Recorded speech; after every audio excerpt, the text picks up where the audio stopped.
Hi, everybody. Dan Illman, Mike Beer, kicking off a 50-cent pick five on Fountain of Youth Saturday at Gulfstream Park with some graded stakes action. Race number 10 is the Grade 2 Gulfstream Park Mile for the older horses. Let's take a look at this field. And I think you can make an argument, Mike, that when right, when physically fit, the number 7 Charge It has the potential to be one of the top horses in the country. Yeah, it's unfortunate that he hasn't been able to really stay on the track so far, Dan. But it feels like he has that kind of potential. And man, what better year than this year to have a talented older horse, hopefully ready to put everything all together. He already has a prep win this season at Gulfstream Park, and he's got tactical speed. As we throw up our Timeform US pace projector, our friends at Timeform US believe that this pace is going to be fast after the half-mile coal, with horses like Nitrous Channel and Dean Delivers and Octane showing early speed. Charge It showed the ability to rate last time out, and that could serve him well going forward. Yeah, he doesn't seem like a horse who really, has to be involved early, Dan, even in that most recent start, which was a 2-turn race. It felt like they could have been a little more conservative with him that day, but Saez elected to keep him right up close, but he doesn't have to ride him that way. But it's far from an easy spot. You've got last year's winner, the number 4 Simplification, in here, and the late running Inform Endorsed as well. We'll kick things off with the number 1 Dean Delivers, who was third last time out in the Hooper behind Endorsed. He ran okay that day, Mike, and he is a very consistent, honest, hard-trying sort that recently is finding one or two better at the wire.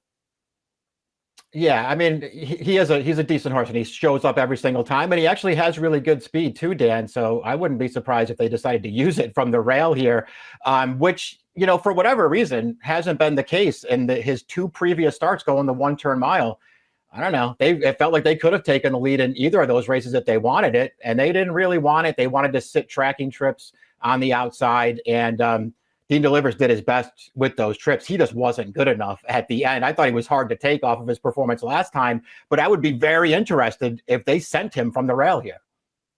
But very consistent, 10 of 11 on the board in 1-turn races. He's going to be a price in this race. Perhaps he could sneak into the bottom of single race exotics at the very least. The number 2 is Steel Sunshine. This horse was third last time out in the Grade 3 Mr. Prospector. Caught a very hot horse that day in Sibelius, finished behind Dean Delivers. This is a horse that's lightly raced, but getting back out to the mile might help him a little bit. Yeah, it might. And he is very lightly raced, too. I wonder how much more improvement he has in him, Dan. This horse was a 2-time stakes winner last year as a 3-year-old before they tried to stretch him all the way out in the Oklahoma Derby. And then he only got one more start after that third in the Mr. Prospector. I mean, I feel like could still be some upside here. This horse is going to be, it feels like, a huge price. Here's Noble Drama, just a very honest Florida bred. He's won 10 times in his career, and he's coming off a late-running 4th-place finish in the Hooper last time out. He fell far behind in that 1-turn mile race, and that's sort of his best running style. So he wants this pace to be fast. He might get it, and he won over course and distance 3 starts back. Right. He's got a race or two that would give him a chance to at least get a piece in this race, Dan. His running style makes it really, really hard on him. He tends to drop way out of it early and then try to rally into it late. We'll see how fast they go in front of him. He could certainly get a piece of this. I had a tough time seeing him, pull off the upside here. And the number 4 is Simplification, who, of course, won last year's Fountain of Youth and competed in 2/3 of the Triple Crown. He was a fine 4th in the Kentucky Derby. He reportedly bled in the Preakness when finishing 6th. Now, he hasn't won since last year's Fountain of Youth, but he's getting a cutback in class and a cutback in distance. And the distance might help him as he turns back off the Pegasus. Yeah, that's true. I mean, I guess we'll see how big of a cutback in class it actually is, Dan. It kind of feels like Charge It could be as good as anybody he just faced in that Pegasus World Cup. But we'll see. I don't mind them cutting him back. I guess my biggest problem, and this horse has shown up and run, a couple of really good races throughout his career.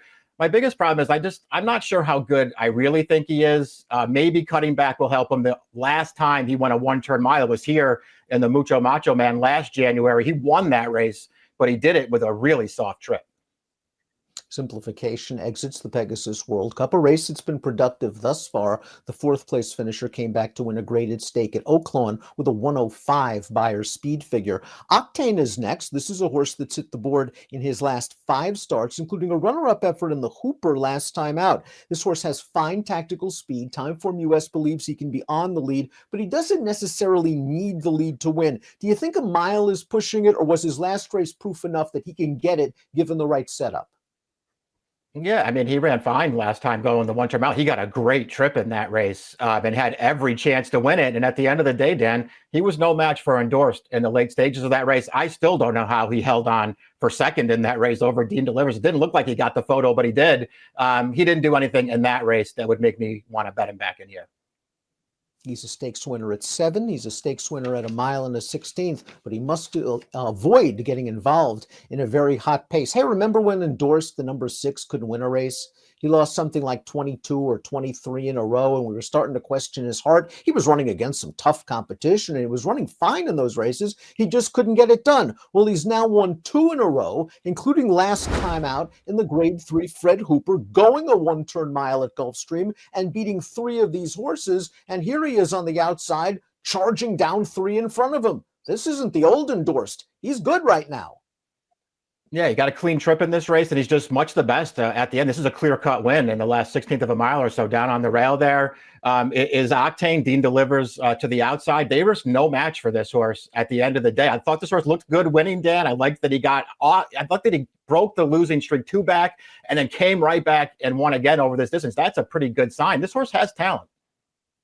Here's the number 7, Charge It, who is second in the Florida Derby as a very lightly raced 3-year-old. That was only his 3rd start, and the Kentucky Derby was likely too much too soon in start number 4. When he came back off the Derby in the Dwyer, he ran one of the fastest races in 2022 for any horse not named Flightline. He popped a 1:11, and he ran off and won by the length of the stretch. And then, unfortunately, Todd couldn't keep him sound, but he did come back in this race, a 2-turn allowance at a mile and a 16th. He rated off the pace. He made the lead very easily on the turn, and I'm sure Todd's very happy with this performance. It doesn't look like Luis Saez had to really go deep into the well. Yeah, it really doesn't. I mean, it has to shake him up a little bit here at the end because the runner-up is pretty game here trying to catch, but there was no chance that Charge It was going to get caught in that race. I just liked everything he did off the layoff, Dan. Not only was it a 2-turn race, that pace was pretty solid. And Saez, again, just elected not to really back off it too much. He kept this horse right up close, took over at will around the final turn there. I really liked that return. And he obviously showed last year that he could, kind of be any kind of horse here. Very interested to see what he does here second off the layoff.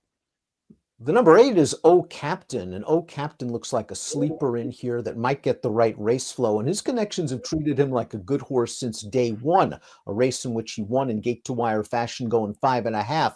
They've thrown him to the wolves in his subsequent outings, all against stakes competition. He was 3rd in the Fountain of Youth in only his 3rd lifetime start. He ran an okay 5th in the Florida Derby, and after the Pat Day Mile, his connection said they weren't happy with the way he was training. They kicked him out. They gave him plenty of time to grow up and mature, and maybe he will come back as a more mature individual. Yes, he has to overcome the layoff, but he'll be running late in this race. Yeah, he will. He's another horse. It just feels like a pretty tall order, not only coming back from the really long layoff, but having to do it against a horse like Charge It. And this is a horse who, he won first time out as a summer 2-year-old, and he hasn't won since then. So there's a lot going against him. He did run pretty well in the Fountain of Youth, though. Then he came back in the Florida Derby. I just thought he had a terrible trip in that race, Dan, and he ran fine the last time we saw him in the Pat Day Mile. And in the Pat Day Mile, he got a fast-paced setup against a good horse in Jack Christopher, who might have been the best 3-year-old dirt sprinter in the country last year. He came back out of the Pat Day Mile to win the Woody Stevens with a 107 Beyer, concluded his career with a win in the Allen Jerkins. Nitrous Channel completes this field. Talk about lightly raced. He's only been to the post 4 times. He made it work last time out in a first-level allowance at Gulfstream, going 6.5 furlongs. And in this race, he just simply went right to the lead, controlled the pace, and struts on home. He is stakes placed in his career. He's done little wrong. This is a big class test, especially considering he likes to be close to the pace, and the pace should be swift. Yeah, exactly. I feel like that's maybe the biggest concern with this horse. He, got the job done last time. I didn't think it was, necessarily a super impressive win, Dan, but he did get it done. I can't say that I love that he's lost 2 starts as a very, very heavy favorite already. That's not my kind of thing. But those races are separated by a layoff, and one of them was on a sloppy track. Top pick time for the Gulfstream Park Mile. It kicks off a 50-cent pick 5. And Mike, I think we're just going to both go with Charge It in this spot. He's going to be a short price. Do you single in the pick? Yeah, I mean, if you're using Charge It, then you can only use Charge It. I don't think you can use anybody else in this race. If you're going to try to beat him, that's all well and good. You'll probably get a very fair price on anybody else in the race. I just felt like he was too good for these horses, Dan. Endorsed, I'm happy that he's back on track and he's won 2 in a row. I don't see him beating Charge It if Charge It shows up here. For exacta purposes, I'll try and get the 8-0 captain in there and just hope he runs a good one off the layoff. He should be rolling at the end of this race, but we'll see if he has enough juice off the layoff to catch Charge It. 7, 8, 6, and 4 for Mike. 7, 6, 1, 5 for me. Really looking forward to seeing what this lightly raced Charge It does in the Gulfstream Mile. Best of luck.